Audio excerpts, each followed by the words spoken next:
औज़ुबिल्लाहिमिनश्शैतानिर्रजीम बिस्मिल्लाहिर्रहमानिर्रहीम। अस्सलामु अलैकुम dear students, welcome to our channel. इस चैनल पर आपको सीखने को बहुत कुछ मिलेगा, लिहाजा आप अभी से ही हमारे चैनल को सब्सक्राइब कर लें। आज के इस वीडियो में हम लेक्चर नंबर 5 को कवर करेंगे, जिसका जो टाइटल है वो है कि importance of history of English language, कि जो हिस्ट्री ऑफ इंग्लिश लैंग्वेज है उसकी क्या इंपॉर्टेंस है। इस लेक्चर में हम जो है 5 टॉपिक्स को कवर करेंगे, 21 से लेकर 25 तक। तो हम डिस्कस कर लेते हैं सारे टॉपिक्स को वन बाय वन। हमारे पहले टॉपिक है how to study the history of English language.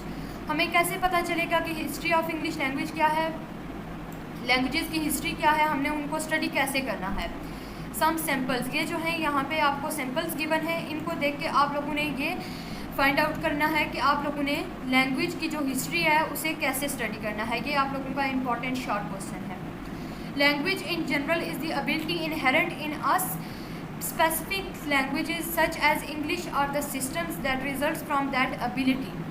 We can know that underlying ability only through studying the actual languages, that is its expressions. Thus, one of the best reasons for studying languages is to find out about ourselves.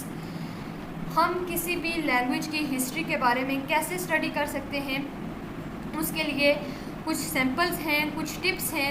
वो tips ये हैं कि जब भी हमने किसी language के बारे में स्टडी करना है, उसकी हिस्ट्री के बारे में जानना है, तो हमें ये चीज़ देखनी होगी कि लैंग्वेज जो है वो क्या चीज़ है। लैंग्वेज जो है वो इन जनरल अगर हम देखें तो एबिलिटी है जो कि हमारे अंदर पाई जाती है। जैसे हम लैंग्वेज जो है अपने जो कल्चर होता है उससे डेवलप करते हैं। हमारे ख़ानदान में जो लैंग्वेज बोली जाती है हम उस लैंग्वेज को डेवलप करते हैं, इनहेरेंट हुई भी होती है। जो लैंग्वेज हम बोलते हैं वो जो लैंग्वेज है वो हमारे अंदर पहले से ही पाई जाती है। जब हम बोलना स्टार्ट करते हैं तो हमारी जो लैंग्वेज होती है वो खुद ब खुद जो है वो डेवलप हो जाती है। स्पेसिफिक लैंग्वेजेस जो होती हैं, जैसा कि इंग्लिश जो है वो एक ऐसा सिस्टम है जो कि इसी रिज़ल्ट से बना है, यानी कि इंग्लिश लैंग्वेज जो है वो जब तक हम बोलेंगे नहीं तब तक हमें आएगी नहीं। जब तक हम इंग्लिश लैंग्वेज के बारे में कुछ सीखेंगे नहीं तब तक वो हमें समझ में नहीं आएगी।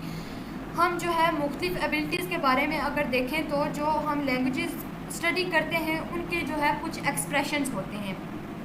एक्सप्रेशंस कैसे होते हैं, अगर हम कोई लैंग्वेज बोल रहे हैं या फिर लिख कर भी हम अगर किसी लैंग्वेज को एक्सप्रेस कर रहे हैं तो उसको एक्सप्रेस करने के लिए हमने जो सिंटैक्स यूज़ किया है, जो हमने उसको एक्सप्रेस करने के लिए सारी चीज़ें यूज़ की हैं, उसकी जो है इंटोनेशंस क्या होनी चाहिए, सारी जो है हमने एक लैंग्वेज को एक्सप्रेस करने के लिए उसको जो है जो सारी जो लैंग्वेज होती है उसको जो है एक्सप्रेस करने के लिए जब हम एक अच्छे जो है सेंटेंस का इंतखाब करते हैं, सारी चीज़ों को मद्देनज़र रखते हुए हम अफेक्टिव लैंग्वेज को जो है वो प्रोड्यूस करते हैं, तो ये जो सारी चीज़ें होती हैं ये हमें हेल्प करती हैं कि हम जो लैंग्वेज की हिस्ट्री है उसके बारे में अच्छे तरीके से स्टडी कर सकें।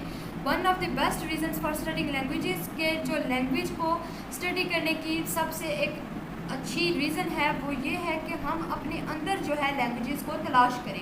अपने अंदर कैसे हम तलाश कर सकते हैं, यानी कि जब एक इंसान बोलना शुरू करता है तो वो डेवलप करता है ना उस लैंग्वेज को किसी ना किसी तरीके से। वो कैसे डेवलप करता है, एज अ यूनिवर्सिटी स्टूडेंट आप लोगों को ये बात पता होनी चाहिए कि जब एक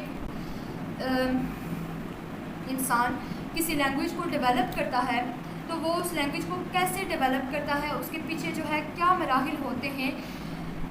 मुख्तलिफ जो है कल्चर्स में, मुख्तलिफ जो है ख़ानदानों में ऐसा होता है कि लैंग्वेज जो है बोलने का तरीका भी डिफरेंट होता है, उसके स्टाइल्स भी डिफरेंट होते हैं, लहजा भी डिफरेंट होता है। तो ये सारी जो चीज़ें होती हैं ये इंसान के अपने अंदर पाई जाती हैं।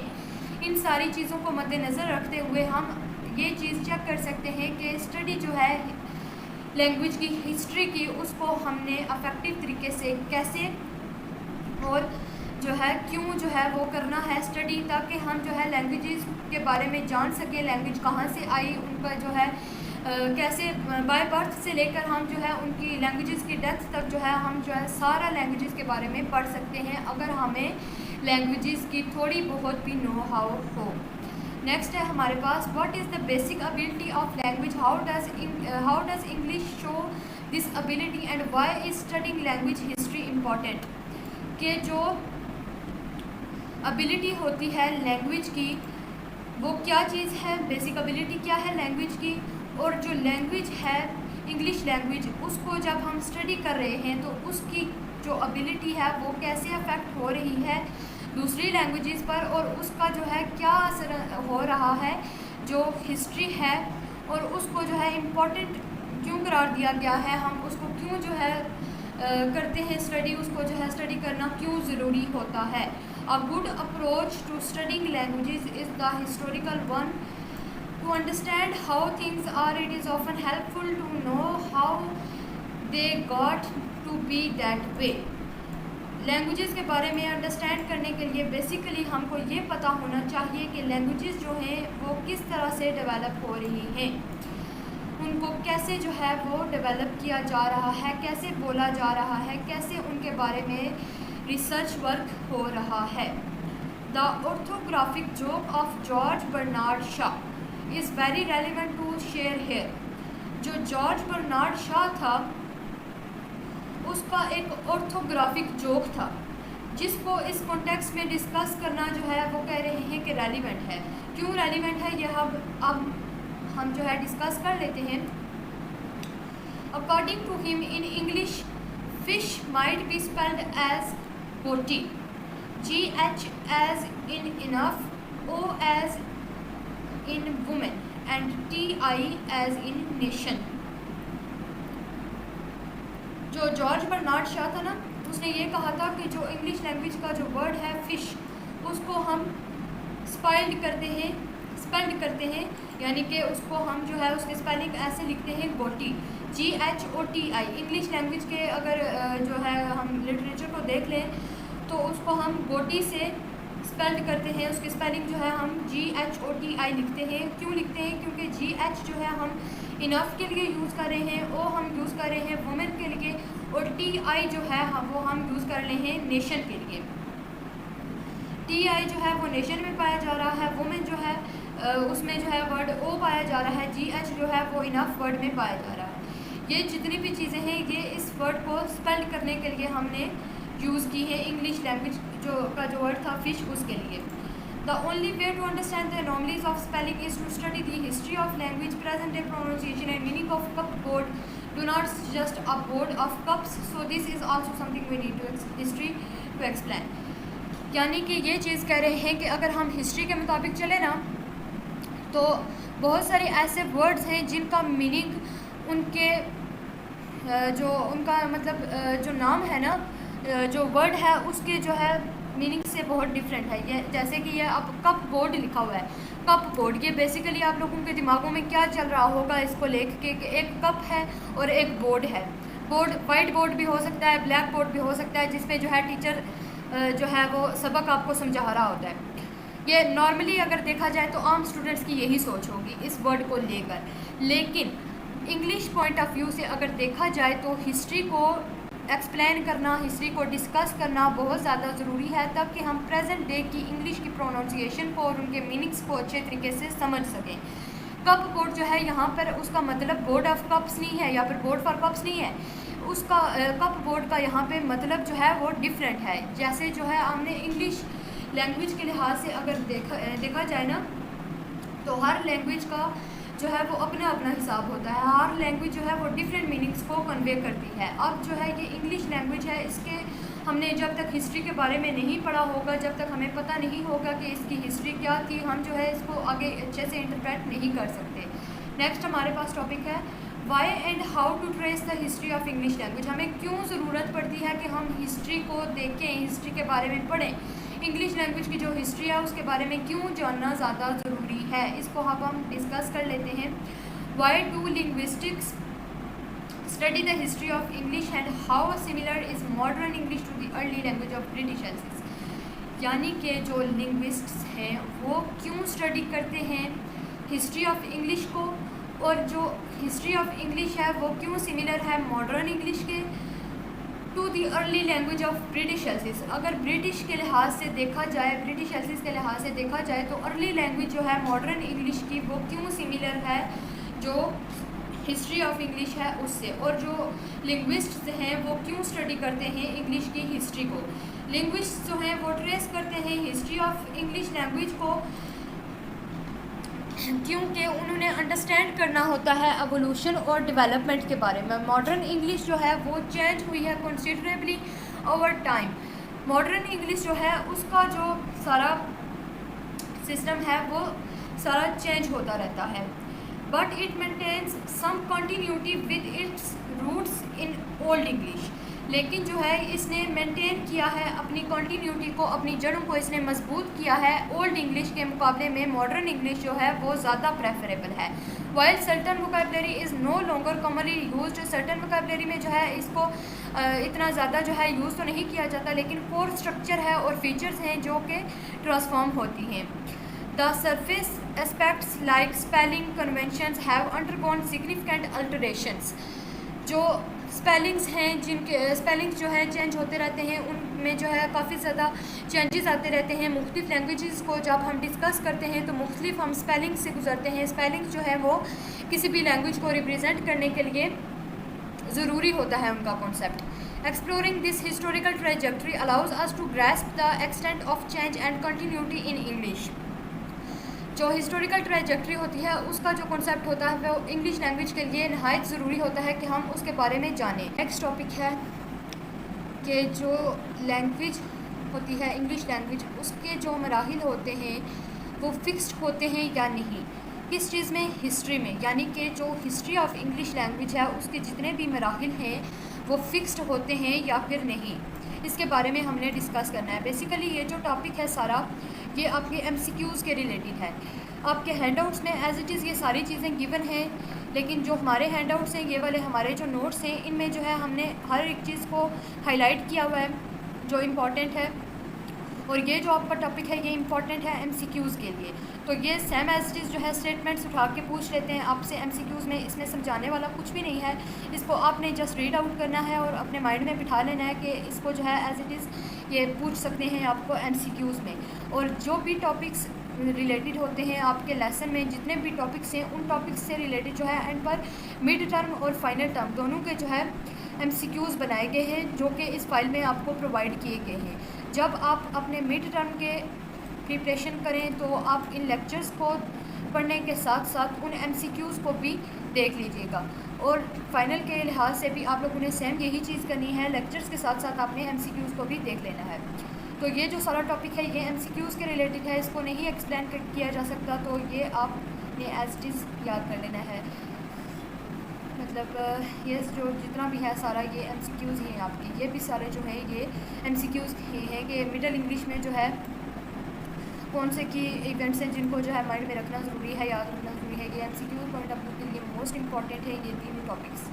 ये फर्स्ट वाला टॉपिक कि ओल्ड इंग्लिश के लिहाज से कौन से टॉपिक्स कौन से इवेंट्स जो है वो ज़रूरी हैं, मिडल इंग्लिश के लिहाज से कौन से ज़रूरी हैं, और आगे ये मॉडर्न इंग्लिश के लिहाज से बात हो रही है कि कौन से ज़रूरी है। तो ये आप लोगों ने MCQs पॉइंट ऑफ व्यू के लिए अपने माइंड में बिठा लेने, ये बहुत इंपॉर्टेंट हैं। ये डेट वाले जो MCQs होते हैं ना, ये जैसे ये डेट की भी है, ये इस तरह के जो MCQs होते हैं ये पूछे जाते हैं ये आपके एग्ज़ाम्स में। नेक्स्ट हमारे पास ये भी जैसे दिए हुए ये भी जो है ये MCQs हैं, ये आप लोगों ने एज इट इज़ जो है इनकी स्टेटमेंट्स को याद कर लेना है। नेक्स्ट हमारा टॉपिक है how different is modern English from the early British isles English and what key events in old and middle English shaped its development. इस टॉपिक में बेसिकली ये चीज़ कह रहे हैं कि मॉडर्न इंग्लिश जो है वो ब्रिटिश की जो अर्ली इंग्लिश है उससे कैसे डिफरेंट है, और की इवेंट्स कौन से हैं ओल्ड और मिडल इंग्लिश के जिससे जो है हम जिससे हम जो है इंग्लिश लैंग्वेज की डेवलपमेंट कर सकते हैं। तो ये चीज़ जो है ये इवेंट्स कौन से हैं, ये जो है ये ऊपर इन पॉइंट्स में जो है ये थोड़ा बहुत डिस्कस किया गया है। ये जो MCQs आप लोगों के हैं इनमें जो है थोड़ा बहुत डिस्कस किया गया है, लेकिन अब हमने डीपली इन चीज़ों को देखना है। The modern day English spoken today has evolved considerably from the language introduced to the British Isles in the past. In the Old English period, significant events include the migration of various groups to Britain, the conversion led to St. Augustine, Scandini। ये जो words हैं इस तरह के ये आपको as it is याद रखने पड़ेंगे कि लोगों के नाम हैं, तो ये आप लोगों ने इसी तरह से सेमेस्टर्स याद रखने। ये Scandinavian invasions and reign of King Alfred in the Middle English period, the Norman Quest, the 100 Years War, the Black Death, and the emergence of written standard English are noteworthy. These events collectively shape the language evolution. इस topic में basically आपको यही बात बता रहे हैं कि जो मॉडर्न इंग्लिश है वो तेज़ी से जो है इवॉल्व हुई है, और उस लैंग्वेज को जो है जो ब्रिटिश इंग्लिश है उसको अच्छे से इंट्रोड्यूस करवाया जा रहा है। क्यों इंट्रोड्यूस करवाया जा रहा है? क्योंकि पास्ट में जो ब्रिटिश की लैंग्वेज थी, ब्रिटिश जो इंग्लिश थी, वो जो लैंग्वेज थी उसको अब तेज़ी से जो है न्यू रुझान मिला है, मॉडर्न इंग्लिश का मॉडर्न लैंग्वेज हुई है, तो इस वजह से जो है न्यू अब लैंग्वेज बोली जाती है ब्रिटिश एसेंस के तौर पर। तो वहाँ पर जो है ऐसे जो है ये लैंग्वेज जो है ये सारी अपडेट हुई है। आप ये कह सकते हैं कि अपडेट हुई है, इसका वर्जन जो है बेसिकली अपडेट हो गया, मॉडर्न हो गया।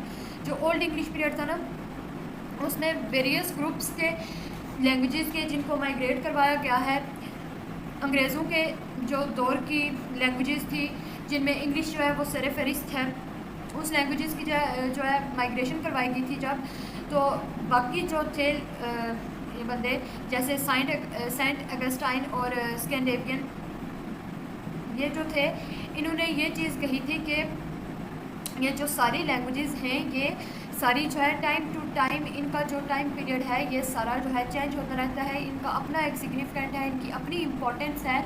ये किसके दौर में हुई थी ये सारी चीज़? ये किंग एल्फ्रेड जो है ना, एल्फ्रेड, ये उसके दौर में हुई थी ये सारी चीज़। और जो मिडल इंग्लिश है ना, उसके उस मिडल इंग्लिश के लिहाज से अगर देखा जाए ना, तो जो नॉर्मन कन्क्वेस्ट हुआ था 100 साल पहले जो वार हुई थी नॉर्मन की, उसमें जो है ब्लैक डेथ और emergence of written standard English के लिहाज से अगर देखा जाए ना, तो ये जो किस्सा है ये सारा के ये वार हुई थी, ये सारा जो है इंग्लिश को जो है फ़रोग़ हासिल हुआ था, तो ये जो किस्सा है सारा ये बहुत ज़्यादा नोटवर्दी है। इसको अगर देखा जाए तो इंग्लिश लैंग्वेज जो है ये ज़्यादा इम्पॉर्टेंट है। इसको जो है डिफरेंट लैंग्वेजेस के ज़रिए जो है एक्सप्लेन भी किया जा चुका है, और ओल्ड इंग्लिश जो है उससे कंपेयर अगर करें मॉडर्न इंग्लिश को, तो मॉडर्न इंग्लिश जो है वो ज़्यादा जो है वो नोटवर्थी है, ज़्यादा बेनिफिशियल है। ये जो जितने भी इवेंट्स थे ये कलेक्टिवली इनको जो है शेप किया गया है लैंग्वेज के एवोल्यूशन में। लैंग्वेज के जो है बेसिक बुनियाद ही है ना कि जब लैंग्वेज जो है चेंज हुई है ओल्ड इंग्लिश से जो है मॉडर्न इंग्लिश में, जब लैंग्वेज को मूव किया गया है, चेंज किया गया है, तो उसकी जो लैंग्वेज की बुनियाद है वो सारी जो है वो चेंज हो गई है। Sample text from different periods of English language के सैम्पल टेक्स्ट कौन से हैं जो कि इंग्लिश लैंग्वेज के मुख्तलिफ अदवार में यूज़ हुए। How has the English language evolve over time, के इंग्लिश लैंग्वेज का जो है वो कैसे जो है वो उसका रूज हुआ है, कैसे जो है वो टाइम टू टाइम आगे बिल्ड हुई है। Provide an example of passage from Bible that show cases linguistic changes and transformation at different points in history. The English language has undergone profound changes over the centuries. To illustrate this, let's consider a passage from Gospel chapter 15, which has been translated into English at various times. The first example is to ये सारी चीज़ जो है ना ये Bible से related उन्होंने explain किया है। जो इंग्लिश लैंग्वेज है ना उसमें किस तरह से चेंजेस आए, लिंग्विस्टिक जो है जो अदब होता है, जो लैंग्वेज का अदब होता है, यानी कि जैसे हम बात करते हैं उर्दू अदब, उर्दू लिंग्विस्टिक या इस टाइप का हम अगर वर्ड यूज़ करें तो उसका मतलब होता है कि हम लैंग्वेज के पीक पॉइंट से लेकर उसको एंड तक जो है हम इस तरह से डिस्कस कर रहे हैं कि उस लैंग्वेज का जो है हर एक पॉइंट हमारे पे क्लियर हो जाए, कि हमें पता चल जाए कि लैंग्वेज कहाँ से आई है, कहाँ से इवॉल्व हुई है, कैसे कैसे उसमें जो है फर्दर चेंजेस आते रहे हैं। तो ये बाइबल जो है उसके लिहाज से जो है इन्होंने यहाँ पे बताया है कि जो इंग्लिश लैंग्वेज है उसमें जो है काफ़ी सारे चेंजेस आते रहे हैं सदियों पहले जो है जैसी थी ये सारी चीज़ें। उस लिहाज से अगर देखा जाए तो इंग्लिश लैंग्वेज जो है उसमें भी ओवर टाइम जो है चेंजेस आते रहे हैं। इस सारी चीज़ को अगर देखा जाए तो गॉस्पेल जो है चैप्टर नंबर 15 बाइबल की बुक में, उसमें ये चीज़ बयान की गई है, उसमें ये चीज़ जो है ट्रांसलेट की गई है कि इंग्लिश जो है उसको बहुत सारी टाइम्स जो है उसको किया गया है, ट्रांसलेट किया गया है, यानी कि gospel chapter 15 which has been translated in English at various times. जो बाइबल है उसमें जो है इंग्लिश के बारे में जो एक चैप्टर है प्रॉपर उन्होंने बताया है गॉस्पेल चैप्टर 15, उसको ट्रांसलेट किया गया है इंग्लिश में काफ़ी दफ़ा। ताकि जो है लोग न्यू इंग्लिश बाइबल से इस्तिफ़ादा हासिल कर सकें। और जो किंग जेम्स था उसके दौर में जब ये सारी मतलब चीज़ें हुई कि वेरियस टाइम जो है इंग्लिश को ट्रांसलेट किया गया ताकि जो है मुख्तलिफ लोगों तक जो है इंग्लिश लैंग्वेज पहुंच सके, तब जो है इसको ज़्यादा फ़रोग हासिल हुआ इंग्लिश लैंग्वेज को। और lastly John Wycliffe's translation from the late 14th century. John Wycliffe's जो था उसने जो है जब ट्रांसलेशन करवाई थी तब जो है उसकी वो मतलब लास्ट ट्रांसलेशन थी जो इंग्लिश लैंग्वेज की करवाई गई थी 14वीं सदी में। और लेट इसलिए यहाँ पे साथ लिखा हुआ है क्योंकि वो जो है उस वक्त फोत हो गया था। ये जो है इसलिए लेट इसके साथ लिखा हुआ है नेम के साथ। किंग जेम्स जो था उसके दौर में इंग्लिश को ज़्यादा फ़रोग हासिल हुआ। उसके बाद किसके दौर में हुआ? जॉन वाइक्लिफ के दौर में जो है उसको ज़्यादा फ़रोग हासिल हुआ इंग्लिश को, क्योंकि ट्रांसलेट की गई थी 14वीं सदी में जब, तो इंग्लिश को है वो जो है ज़्यादा फोकस किया गया था इंग्लिश लैंग्वेज पर। By comparing these translations, we observe semantic, syntactic and orthographic shifts that demonstrate the evaluation of English language. इन सारी चीज़ों को अगर हम कंपेयर करें, इन ट्रांसलेशंस को अगर देखें, तो हम ये चीज़ कह सकते हैं, इस चीज़ का अंदाज़ा हम लगा सकते हैं, ऑब्ज़र्व कर सकते हैं कि जो सीमेंटिक है, सिंटैक्स है और जो ऑर्थोग्राफिक शिफ्ट्स हैं वो जो है लैंग्वेज को बनाने में बहुत ज़्यादा असरअंदाज होते हैं। किसी भी लैंग्वेज को डिमॉन्स्ट्रेट करने में, उसकी सारी साइकी को जो है डिमॉन्स्ट्रेट करने में, उसको एक्सप्लेन करने में बहुत ज़्यादा जो है अहम रोल प्ले करते हैं। लास्ट हमारा टॉपिक है इस लेक्चर का other text of English language, कि जो इंग्लिश लैंग्वेज है उसके अदर टेक्स्ट कौन से थे। How has the English language exhibited horizontal linguistic change across different regions. मुख्तलिफ जो है रीजन्स में कैसे जो है हॉरिजॉन्टल लिंग्विस्टिक चेंज हुआ है इंग्लिश लैंग्वेज का, ये हमने इस पैराग्राफ में चेक करना है। Provide examples of text that illustrates linguistic variations in specific areas. ये आपके हैंडआउट से जो है एज इट इज स्टेटमेंट है, ये सारा पैराग्राफ हैंडआउट से ही लिया गया है। इस क्वेश्चन, ये जो क्वेश्चन है आपका दिया हुआ है, ये आप लोगों के पास्ट पेपर्स में पूछा गया था, तो एज इट इज़ जो है यहाँ पे इसका यही आंसर बनता है जो आपके हैंडआउट्स में गिवन है कि इंग्लिश जो है वो एक्सपीरियंस की गई है लिंग्विस्टिक की मुख्तलिफ वेरिएशन से, जिसके जियोग्राफिकल रीजन से, यानी कि इंग्लिश लैंग्वेज जो है वो हर जगह फैली हुई है। उसका किसी एक जगह पर जो है वो नहीं है कि इंग्लिश जो लैंग्वेज है वो एक जगह पर बोली जा रही है, ऐसा नहीं है। जियोग्राफिकल रीजन्स बनाए गए हैं जिनमें इंग्लिश लैंग्वेज को जो है एक्सपीरियंस किया जा रहा है, उसकी लिंग्विस्टिक की वेरिएशंस हैं जिसमें जो है इंग्लिश की डिफरेंट टेक्निक्स को यूज़ किया जा रहा है। ये सारी जो है मुख्तलिफ रीजन्स हैं, इसके डिफरेंट रीजन्स बनाए गए हैं। टेक्स्ट वन जो है काउबॉय पोइम बाय गेल वन गार्डनर, ये जो बंदा है इसकी जो पोइम है काउबॉय, उसमें ये चीज़ कैप्चर की गई है जो यूनिक डायलेक्ट होते हैं ओरिज़ोना रीजन के, उनको जो है कैसे जो है एक्सप्लेन किया गया है। ये चीज़ जो है इस क्या कहते हैं टेक्स्ट वन में एक्सप्लेन की गई है। किसने एक्सप्लेन की है? ये गेल वन गार्डनर जो है उसने 1917 में अपनी एक पोइम काउबॉय में ये चीज़ एक्सप्लेन की है। Despite some dialect specific terms the poem remains largely understandable, और ये ऐसी पोइम थी जो कि लार्ज स्कोप पर जो है अंडरस्टैंडेबल थी, इसको जो है अंडरस्टैंड करना बहुत ही आसान था। अगर दूसरी एग्जांपल को देखा जाए तो रॉबर्ट एलन जो था, रॉबर्ट एलन जेमसन, ये फर्स्ट जो था ना ये वाला, इसको हाईलाइट कर देती हूँ ताकि आपको सही नज़र आए। रॉबर्ट एलन जेमसन ये जो था ना, इसने अभी एक पोइम लिखी थी, पोइम का नाम था Warg from the Shetland community. Shetland community से उस पोइम का ताल्लुक़ था, और ये पोइम लिखी किसने थी? रॉबर्ट एलन जेमसन ने। रॉबर्ट एलन जेमसन जो था उसने ये वाली पोइम लिखी थी। This poem exemplifies how language used within distinct regions and communities like Shetland can greatly differ from mainstream English. These texts showcase the rich variety and diversity present in the English language. कि English language जो है वो दिन ब दिन उसमें जो है चेंजेस आते रहे हैं स्टार्टिंग से लेकर। अगर हम इंग्लिश लैंग्वेज के पास्ट को देखें, हिस्ट्री को देखें, तो अब जो है इंग्लिश लैंग्वेज वो मॉडर्न इंग्लिश लैंग्वेज है, और जो ओल्ड इंग्लिश लैंग्वेज है उससे ये मॉडर्न इंग्लिश लैंग्वेज जो है बहुत ज़्यादा डिफरेंट है। उसमें डाइवर्सिटी आ गई है, मुख्तलिफ वैराइटीज़ हो गई हैं लैंग्वेजेस की भी। और ये जो पोइम है ये बेसिकली इसी चीज़ को शो करी है, जो डिस्टिंक्ट रीजन्स हैं कम्युनिटीज़ के, जैसे कि शेटलैंड जो है ये एक कम्युनिटी है जिसने ये वाज़ेह तौर पर बयान किया है कि जो मेन स्ट्रीम इंग्लिश है वो कितनी ज़्यादा मुख्तलिफ है। ये जो सारे टेक्स्ट हैं ये बेसिकली जो है डाइवर्सिटी को शो करते हैं, जो इंग्लिश लैंग्वेज है वो कितनी ज़्यादा चेंज हुई है। नेक्स्ट हमारे पास जो है लेक्चर नंबर 6 है, जो हम अपनी नेक्स्ट वीडियो में कवर करेंगे। तो टिल देन अल्लाह हाफिज़। होप्स हो कि आपको ये लेक्चर समझ आया होगा।